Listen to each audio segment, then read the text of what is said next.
Hello students, welcome to all of you. आज हम class 12th का miscellaneous exercise on chapter 10 discuss करेंगे। Previous session में आपको वेक्टर अलजेब्रा से रिलेटेड जितने भी कॉन्सेप्ट है वो सारे के सारे प्रॉपर वेल तरीके से एक्सप्लेन करके बताया गया था। तो बच्चों देखिए, मिसलेनियस एक्सरसाइज का फर्स्ट क्वेश्चन क्या है हमारा, ध्यान से समझिए। Write down a unit vector in x y plane making an angle 30 degree with the positive direction of x axis. बच्चों ध्यान से समझिए, आपके पास तीन एक्सिस होते हैं,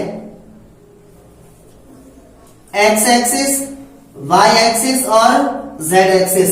क्वेश्चन में कह रहा है सपोज दिस पॉइंट इज ओ, कोई वेक्टर है, मैं इसे ओपी कह रहा हूं, ये एक्स एक्सिस के साथ पॉजिटिव डायरेक्शन में 30 डिग्री का एंगल बना रहा है। तो बताओ y के साथ कितने का एंगल बनाएगा? ऑब्वियसली 60 डिग्री, बिकॉज x और y दोनों के बीच का एंगल कितना डिग्री है? 90 डिग्री। ओके बच्चों, ये जो है अगर x और y के साथ 30 और 60 का एंगल बना रहा है तो ऑब्वियसली z के साथ कितने का एंगल बनाएगा? 90 डिग्री का। तो अगर आप बात करो direction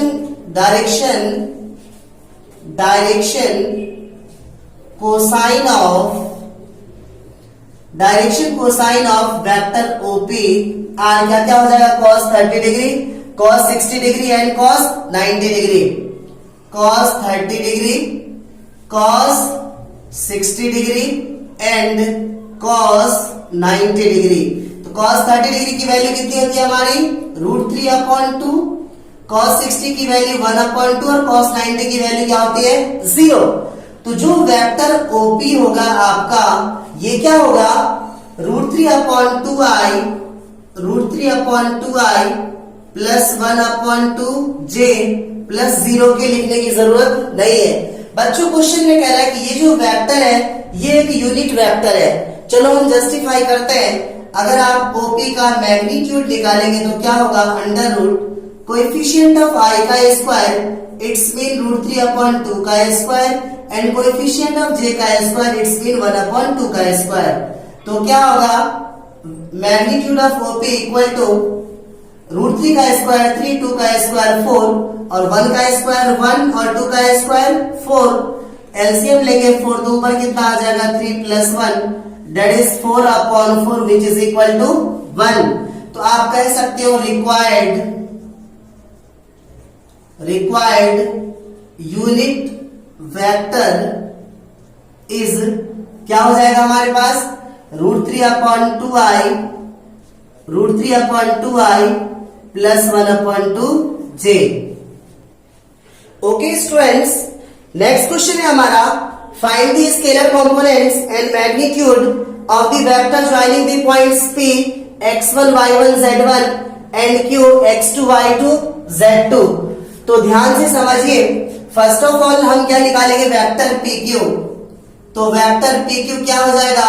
position vector of Q minus position vector of P।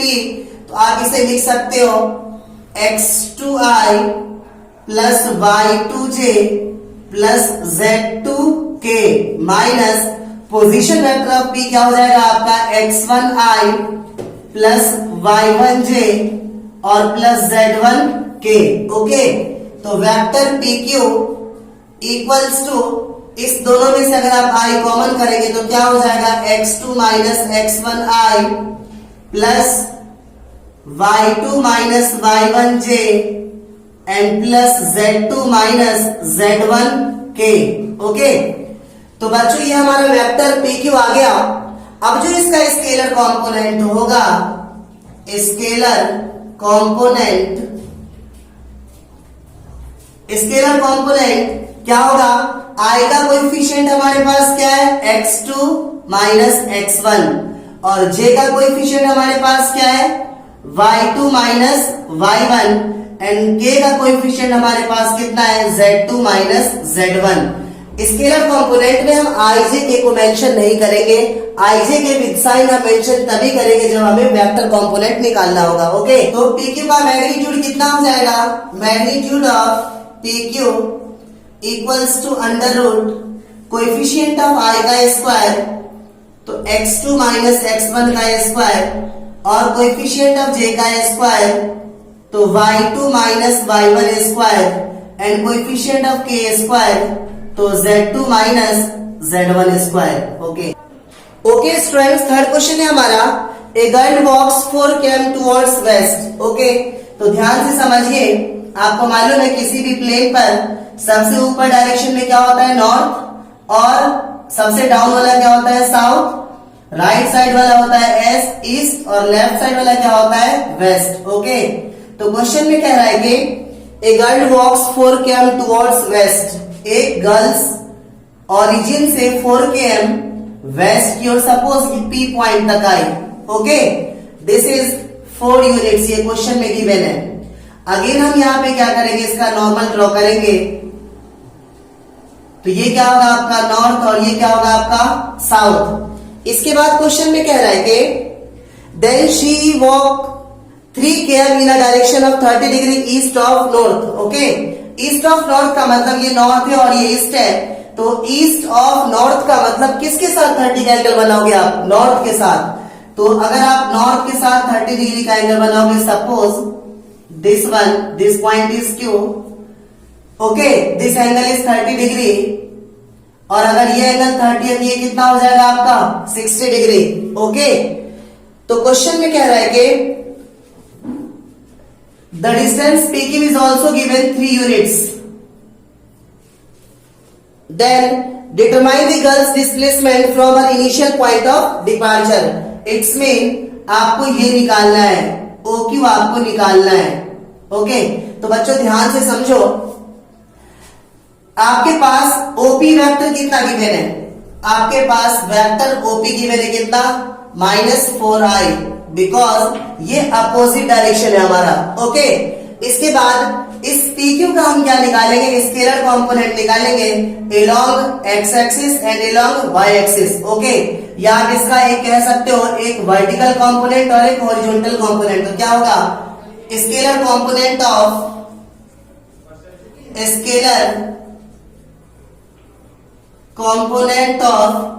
PQ along WE। अगर आप किसी वेक्टर को बेस के साथ ब्रेक करोगे तो क्या लेते हो आप, cos थीटा, तो ये हो जाएगा आपका PQ cos थीटा। तो क्या हो जाएगा, PQ की वैल्यू हमारे पास कितनी गिवन है, 3, और cos थीटा कितना गिवन है हमारे पास 60 डिग्री, तो 3 cos 30 की वैल्यू, cos 60 की वैल्यू कितनी होती है 1/2, विच इज इक्वल टू 3/2। इसके बाद हम निकालेंगे स्केलर कंपोनेंट ऑफ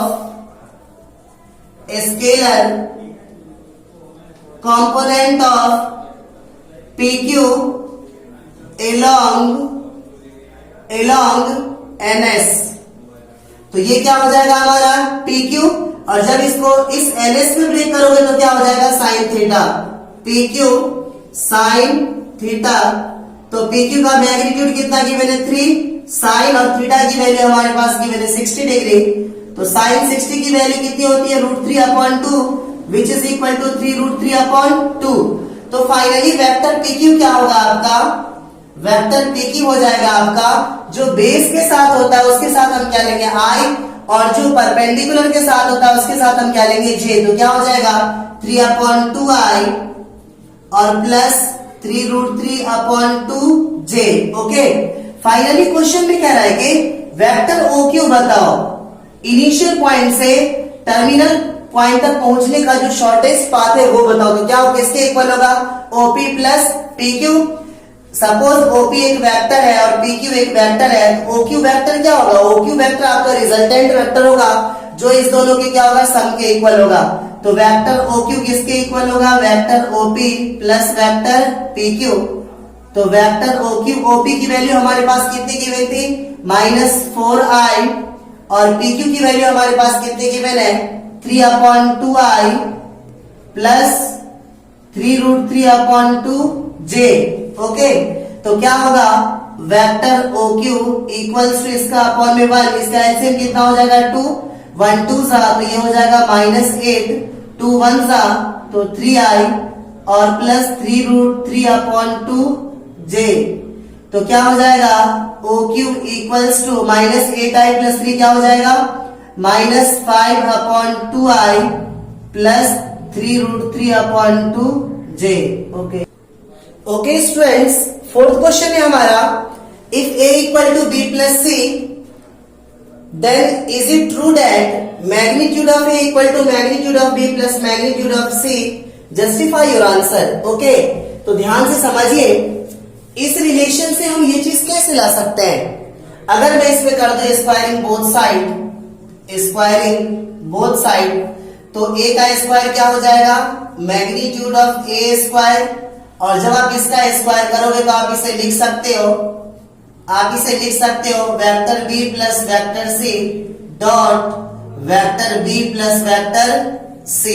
ओके, तो अब क्या होगा, magnitude of a square vector b dot vector b plus vector c plus vector c dot vector b plus vector c। Then what will happen, magnitude of a square, और ये क्या हो जाएगा, vector b dot vector b plus vector b dot vector c plus vector c dot vector b plus vector c dot vector c। तो next term क्या होगा हमारा, magnitude of a square b dot b किसके equal होगा, magnitude of b square, और इसे आप क्या लिख सकते हो, b डॉट c और plus c dot b, plus magnitude of c को c से मल्टीप्लाई करेंगे तो क्या होगा, वेक्टर c को वेक्टर c से करेंगे तो क्या होगा, magnitude of c square. Okay, और बच्चों c डॉट b को आप b डॉट c लिख सकते हैं, तो आप इसे लिख सकते हो vector b dot vector c। तो magnitude of a square equal to magnitude of b square plus 1b dot c क्या हो जाएगा, 2b dot c plus magnitude of c square. आपको मालूम होगा कि अगर आप वेक्टर b डॉट c का फॉर्मूला लिखोगे तो क्या लिखोगे, magnitude of c, magnitude of b, magnitude of c and cos theta. Okay, तो b डॉट c के प्लेस पे ये वैल्यू हम लिख सकते हैं, तो क्या हो जाएगा, magnitude of a square equal to magnitude of b square plus 2, b dot c के प्लेस पे क्या लिख सकते हैं हम, b डॉट c के प्लेस पे हम लिख सकते हैं ये पूरी values, magnitude of b, magnitude of c cos theta plus magnitude of c square. Okay बच्चों, ये टर्म इसके इक्वल तभी होगा जब ये पूरा क्या हो जाए, magnitude of b plus magnitude of c का होल स्क्वायर, और तब cos थीटा यहाँ पे मौजूद नहीं होना चाहिए। तो बताओ cos को यहाँ पे हटाने के लिए आप क्या करेंगे, अगर थीटा की वैल्यू 0 ली जाए तो cos 0 की वैल्यू क्या होगी, 1 when theta equal to 0 degree, तो क्या होगा, magnitude of a square equal to magnitude of b square plus 2 magnitude of b, magnitude of c और plus magnitude of c square, because cos 0 की value क्या हो जाएगी, 1। तो finally we can write it magnitude of a square equal to b square plus 2bc plus c square, b प्लस c का whole square, तो we can write it magnitude of b plus magnitude of c का whole square, taking square root both side, तो क्या हो जाएगा, magnitude of a equal to magnitude of b plus magnitude of c। तो students यहाँ पे essential condition क्या आ रही है, कंडीशन ये आ रही है कि when theta equals to 0 then magnitude of a equals to magnitude of b plus magnitude of c।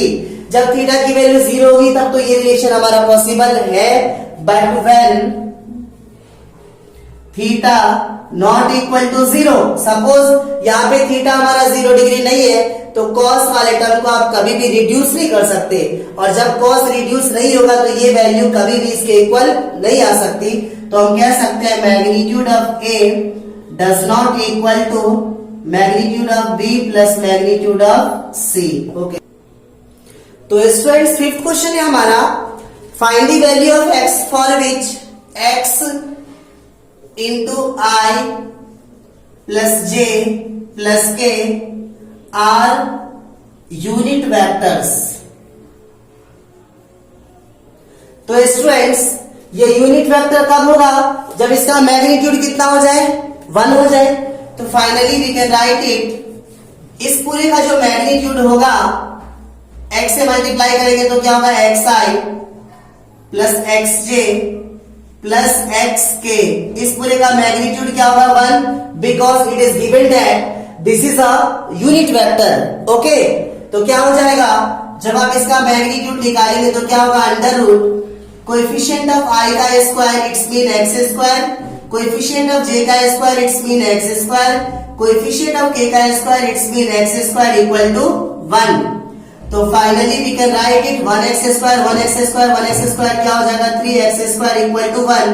इस रूट को रिड्यूस करने के लिए हम क्या करेंगे स्क्वायरिंग बोथ साइड, तो क्या हो जाएगा 3x स्क्वायर इक्वल टू 1। तो यहां से x स्क्वायर की वैल्यू कितनी आ जाएगी 1/3। तो फाइनली अगर आप x की वैल्यू लेंगे तो क्या होगा प्लस माइनस 1/3। तो यहां से x की वैल्यू क्या हो जाएगी x equal to plus minus 1 का square root 1 and √3। Okay students, 6th question है हमारा find the vector of magnitude 5 units and parallel to resultant of this vector a equals to 2i plus 3j minus k and b equal to i minus 2j plus k। तो first of all हम क्या निकालेंगे इन दोनों का resultant vector. तो suppose इन दोनों का रिजल्टेंट वेक्टर c है, तो बताओ किसके इक्वल होगा vector a plus vector b। Okay, तो वेक्टर c क्या हो जाएगा हमारा ऐड कीजिए तो 2i और 1i क्या हो जाएगा 3i और 3j माइनस 2j क्या हो जाएगा प्लस j माइनस के और प्लस के क्या हो जाएगा 0k। तो finally we can write it vector c equal to 3i plus j। Question में कह रहा है कि find the vector of magnitude 5 units and parallel to resultant of this vector. बच्चों सुनो ध्यान से, या तो क्वेश्चन में कहता है इसके डायरेक्शन में वेक्टर निकालो या इसके पैरेलल वेक्टर निकालो। दोनों ही सिचुएशन में हम क्या करेंगे इसका यूनिट वेक्टर निकालेंगे। तो क्या होगा जो c का मैग्नीट्यूड होगा वो क्या होगा under root coefficient of i का square and coefficient of j square. तो magnitude of c equal to 3 square 9 1 square 1। तो magnitude of c equal to under root 10। तो यूनिट वेक्टर क्या हो जाएगा आपका c cap equal to 1 magnitude of c into vector c। तो c cap equal to 1 under root 10 और vector c की value हमारे पास कितनी गिवन है 3i प्लस j। अब क्वेश्चन में कह रहा है कि इसका जो मैग्नीट्यूड है वो 5 टाइम्स है, तो क्या हो जाएगा required vector with magnitude 5 units. तो ये हो जाएगा आपका equal to 5 into unit vector c। तो क्या हो जाएगा 5 into 1 under root 10 into 3i plus j। इस रूट 10 को रिड्यूस करने के लिए आप रूट 10 अपॉन रूट 10 से क्या कीजिए मल्टीप्लाई कर दीजिए। तो क्या हो जाएगा 5 अपॉन रूट 10 को रूट 10 से मल्टीप्लाई करेंगे तो क्या होगा 10 और इस 3i प्लस j को रूट 10 से मल्टीप्लाई कीजिए तो क्या हो जाएगा 3 root 10 i plus 10 plus root 10 j। 5 to 10 तो क्या हो जाएगा 3 root 10 upon 2i plus root 10 upon 2j। Student 7th question है हमारा if a equal to i plus j plus k b equal to 2i minus j plus 3k and c equal to i minus 2j plus k find the unit vector parallel to the vector 2a minus b plus 3c। Question में कह रहा है कि इस vector के parallel एक unit vector बताओ। किसी भी वेक्टर के पैरेलल यूनिट वेक्टर कहे या किसी भी वेक्टर के डायरेक्शन में कहे तो उसके रिस्पेक्ट में हम क्या निकालते हैं यूनिट वेक्टर निकालते हैं।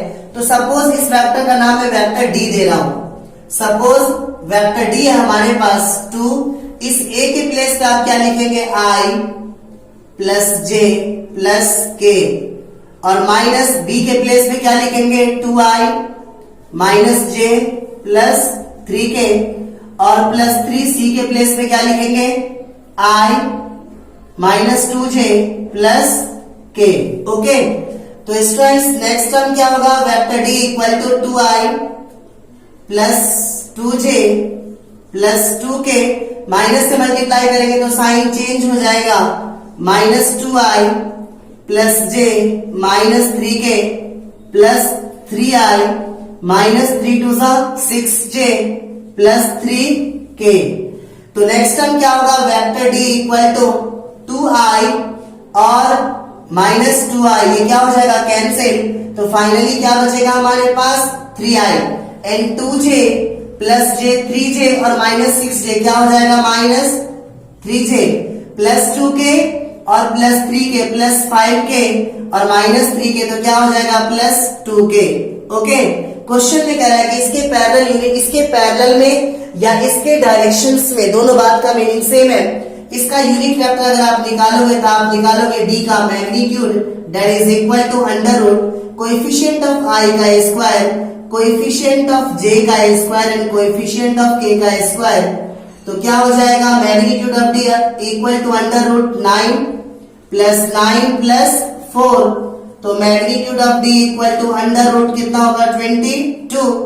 अब क्वेश्चन में कह रहा है कि यूनिट वेक्टर निकालो तो d का क्या होगा, d cap equal to 1 upon magnitude of d into vector d, तो d cap equal to 1 upon under root 22।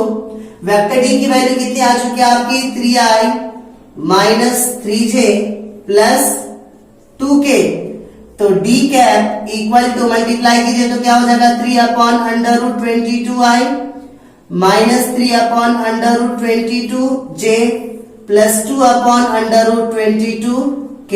Okay.